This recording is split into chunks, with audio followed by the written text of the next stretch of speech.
É por isso que 98% dos jogos indies vão falhar. Eu tirei esse número 98% do meu bogazinho, mas é mais ou menos isso mesmo. Tá?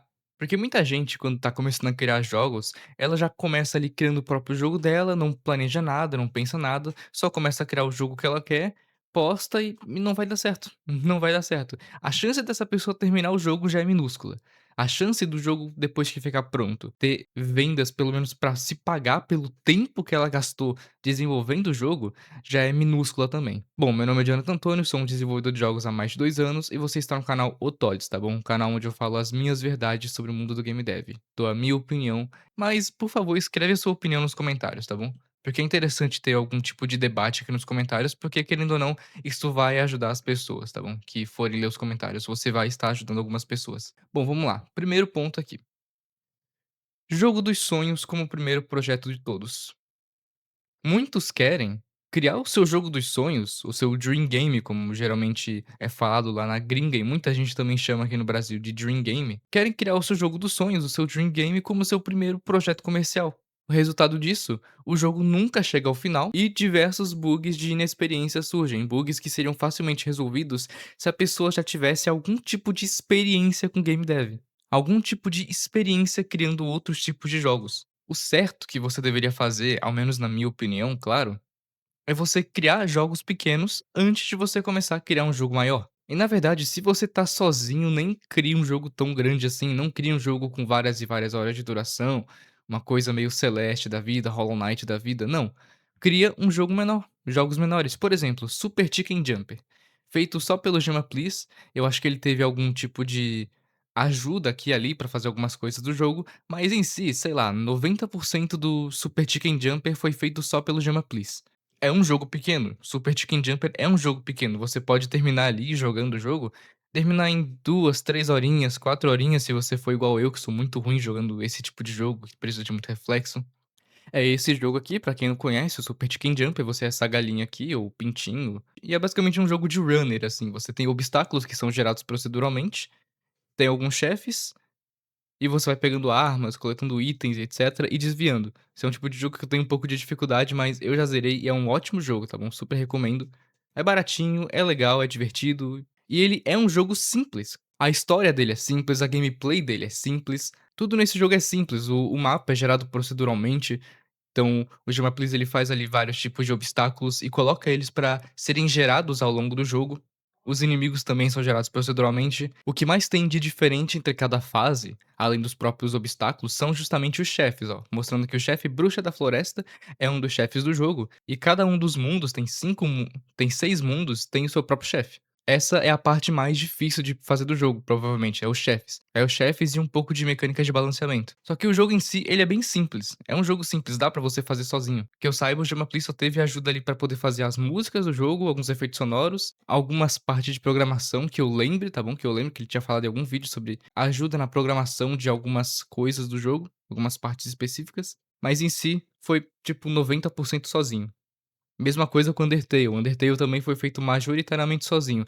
Teve suporte? Teve, só que a maior parte do desenvolvimento foi o Toby Fox, tá bom? E se você não cria esse tipo de jogo antes de começar a criar o seu próprio Hollow Knight, você vai cometer muitos erros que quem já terminou um jogo, do início ao fim, não vai cometer. São erros bobos. Por exemplo, erros de como fazer uma interface decente, como fazer um código de um personagem que não vai foder o resto do jogo inteiro. Inclusive, acho que programar o jogador é a parte mais sensível de todo o desenvolvimento de um jogo. Principalmente um jogo onde você tem muitas mecânicas envolvendo o seu jogador, muitas mecânicas de movimento, mecânicas de ataque, etcétera. O código do jogador, ele é muito sensível a erros, tá bom? Ele é muito sensível a erros, então você tem que tomar cuidado, porque o código do jogador é sensível a erros. Se você não blindar o código, é muito fácil o jogo dar bugs. E é esse tipo de experiência que você precisa pra criar jogos. Justamente experiência prática com jogos práticos. Senão o teu jogo nunca vai chegar ao final e vai existir diversos bugs de inexperiência.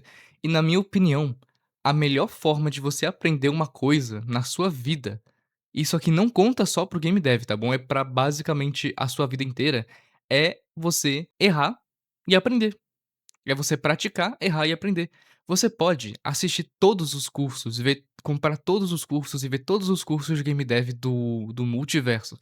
Ainda assim, você não vai sair dali assistindo esses cursos tendo a mesma habilidade e a mesma competência na criação de jogos de uma pessoa que assistiu apenas um único curso, fez apenas um único curso, mas essa pessoa, além de assistir esse curso, ela praticou criando vários e vários jogos, tá bom? Vários e vários jogos do início ao fim e publicando eles, nem que sejam publicação de jogos de graça na itch.io, Game Jolt, ou até publicando na Steam mesmo jogos pequenos.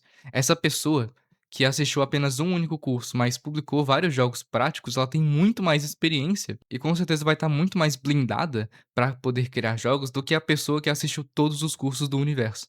Com certeza. E isso vale para editores de vídeo, para roteiristas, para qualquer coisa na vida. Ah, inclusive para criação de conteúdo no YouTube.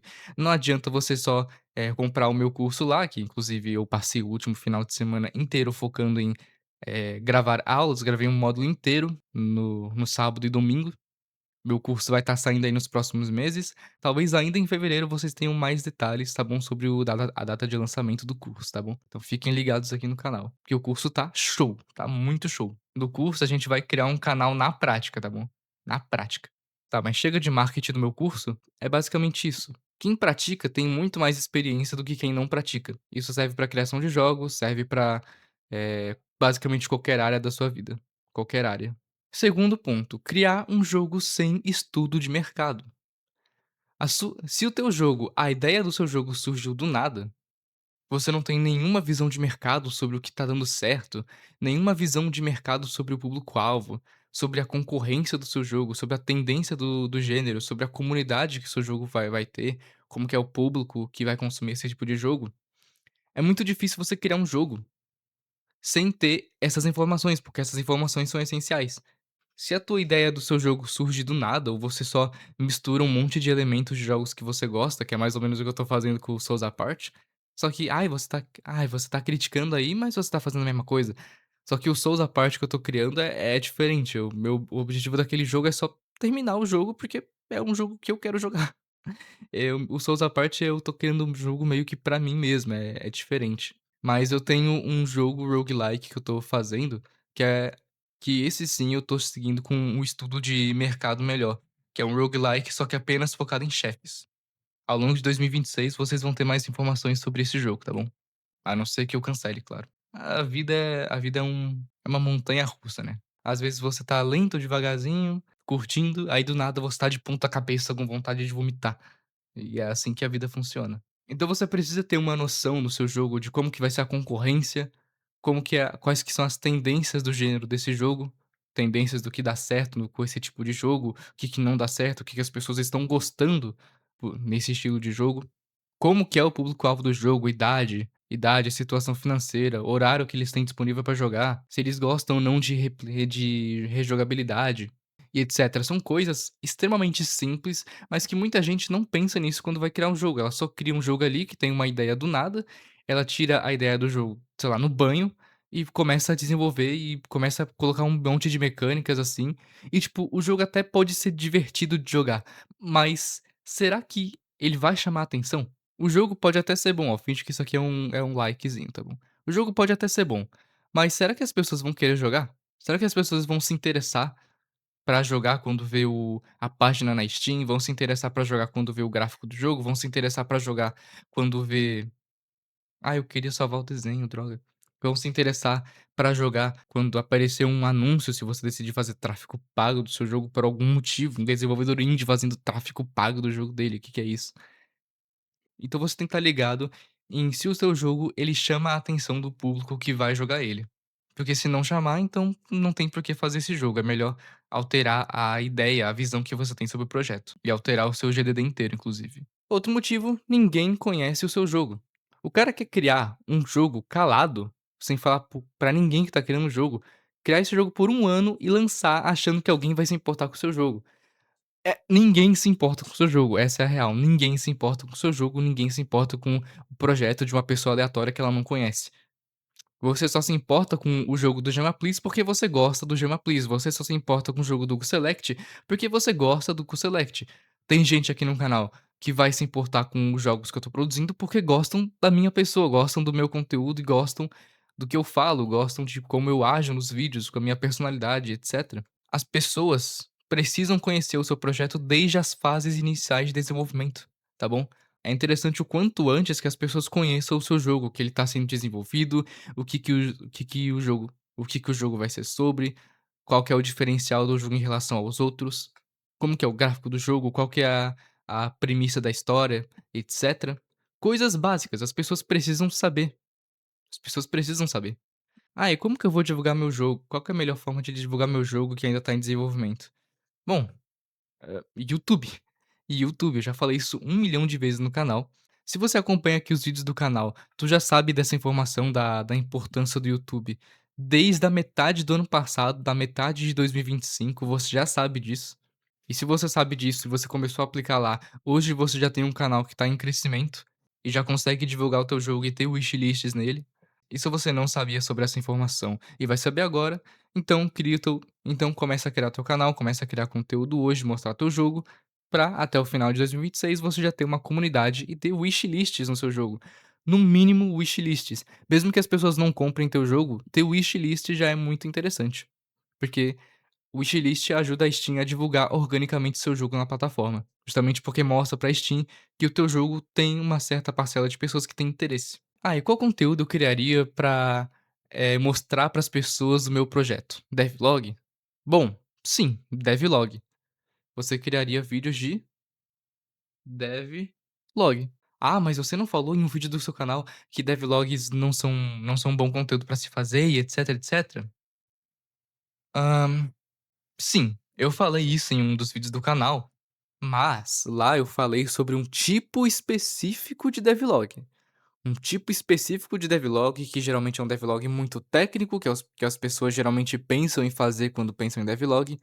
Só que ainda naquele vídeo eu mostrei uma alternativa de um estilo de devlog que funciona bem e que atrai o público de jogadores de jogos. Se você tá curioso sobre esse tema, aperta nesses vídeos aqui que tá aqui nos cards, tá bom? Aperta aqui, ó.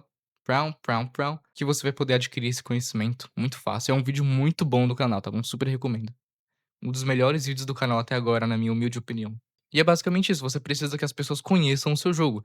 Se as pessoas não conhecerem seu jogo, ninguém vai se importar com ele, consequentemente, nenhuma wishlist, consequentemente, nenhuma divulgação orgânica da Steam quando lançar, consequentemente, ninguém vai se importar com o seu jogo que quando ele lançar. Ninguém vai se importar. Porque essa é a real. Milhares de jogos lançam e você não se importa com esses milhares de jogos. Não se importam. Próximo tópico e último, jogos grandes demais.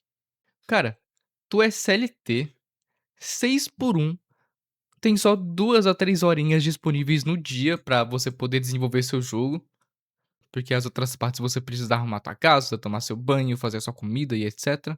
E claro, dormir. E você acha que mesmo com 2, 3 horinhas de desenvolvimento, você acha que vai conseguir completar um jogo grande?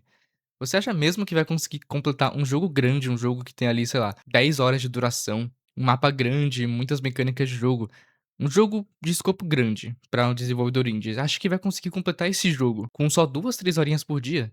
Tipo, tecnicamente um desenvolvedor solo consegue até fazer um GTA V se ele quiser, com 2, 3 horinhas por dia.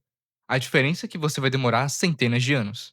E tecnicamente um desenvolvedor indie consegue fazer um Hollow Knight sozinho. A diferença é que ele também vai demorar dezenas de anos pra terminar esse Hollow Knight. Porque o Hollow Knight com uma equipe de 3 pessoas, e ainda chegando num ponto onde essa equipe de 3 pessoas tinham conseguiam focar apenas no jogo delas pra desenvolver, tendo o dia inteiro, todos os dias pra poder desenvolver o jogo, 24 horas por dia se eles não quiserem dormir. Mesmo assim, eles ainda demoraram 6 anos pra desenvolver o jogo. E se você não tem 24 horas por dia, ou sei lá, tira as 24 horas, tira o tempo de dormir, o tempo de comer. Se você não tem 12 horas por dia pra desenvolver seu jogo igual a galera da Team Cherry tinha, como é que você acha que vai conseguir completar um jogo estilo Hollow Knight, nível Hollow Knight, tendo só 2, 3 horas por dia pra desenvolver? Você vai demorar o triplo de tempo, o quádruplo de tempo. E ainda fazendo sozinho, né? Hollow Knight demorou 6 anos, com os caras podendo desenvolver, sei lá, 12 horas por dia, tendo 3 pessoas no time. Você sozinho, você acha que vai conseguir desenvolver em 6 anos também um Hollow Knight? Claro que não. Então, um negócio para desenvolvedores indies, você que tem pouco tempo para fazer, é você optar por jogos pequenos. Jogos onde mesmo com 2, 3 horinhas de desenvolvimento por dia, isso, claro, desconsiderando um domingo onde você teria um tempo muito maior para desenvolver, jogos onde mesmo assim seria possível terminar em poucos meses. E também abuse de assets prontos, abuse de sistemas prontos que você tem na Unity, sistemas prontos que você pode comprar, coisas assim. Abuse disso, porque você poupar tempo é muito importante. Foque em jogos curtos com alto valor de replay. Exemplo, roguelikes ou roguelites. Eu sinceramente não sei a diferença entre roguelike e roguelite, tô com preguiça de pesquisar. Pra mim é quase a mesma coisa. Mas foque em jogos curtos com alto valor de replay. Jogos onde a pessoa consegue jogar várias vezes e você consegue, por exemplo, fazer uma fase. Beleza, você fez uma fase do seu jogo, só que por ele ser roguelike, só de exemplo, tá bom? Só de exemplo, o gênero roguelike aqui tá só de exemplo, porque foi a primeira coisa que eu pensei. Mas no gênero roguelike você consegue fazer, sei lá, um nível do seu jogo e você consegue adicionar várias e várias armas diferentes que mudam a forma como o jogo funciona. Muda a dificuldade que o jogador vai ter para enfrentar os inimigos, muda a muda a dinâmica de como que o jogador vai ter que se posicionar, por exemplo. Já que se o jogador joga com uma arma de escopeta, é claro que ele vai precisar jogar e ter um playstyle diferente, e se posicionar de uma forma diferente que um jogador que tá jogando o seu jogo com uma AK-47. Ele vai ter que ter um estilo de jogo diferente. E o jogador, ele vai ter a mesma fase com elementos de randomização, né, do gênero roguelike, mas no geral, a mesma fase, só que com estilos de jogos diferentes, o que aumenta muito o valor de replay, muito o valor de replay. Você pode entupir seu jogo de arma, você pode entupir teu jogo de com inimigos diferentes, com chefes diferentes. Talvez chefes não, porque chefes é muito demorado você fazer e é muito, difícil você fazer um chefe em um jogo. Mas ainda assim, um roguelike você consegue ter a mesma fase, vamos supor que esse quadrado aqui é a fase do seu jogo, beleza. Você consegue ter a mesma fase com várias armas diferentes, com uma pistola, com uma escopeta, finge que isso aqui é uma escopeta, nossa, tá parecendo uma piroca, com, sei lá, uma granada, vamos supor que o teu jogo tem uma arma de granada, uma granada, beleza. Uma, sei lá, uma katana, uma arma corpo a corpo. Olha só, no mesmo jogo que você tem uma pistola, você tem uma escopeta, uma granada e uma katana. Uma arma de 2 armas de curto alcance, uma arma de longo alcance e uma arma de explosão em área. Você tem 3 estilos de gameplay diferente aqui. 3 estilos de gameplay diferente pra jogar o mesmo jogo. É uma coisa muito boa, é uma coisa que os jogadores gostam de rejogabilidade, ao menos eu gosto. Eu gosto, eu rejogo Hollow Knight 1 bilhão de vezes, por exemplo. Eu rejogo Hollow Knight 1 bilhão de vezes usando equipamentos diferentes e até jogando com mods. Muita gente gosta de rejogabilidade e ter rejogabilidade no seu jogo, e o seu jogo sendo curto, mas você conseguindo com pouco tempo de desenvolvimento adicionar mais rejogabilidade, mais horas de gameplay, aumenta o valor do seu jogo. Aumenta o valor.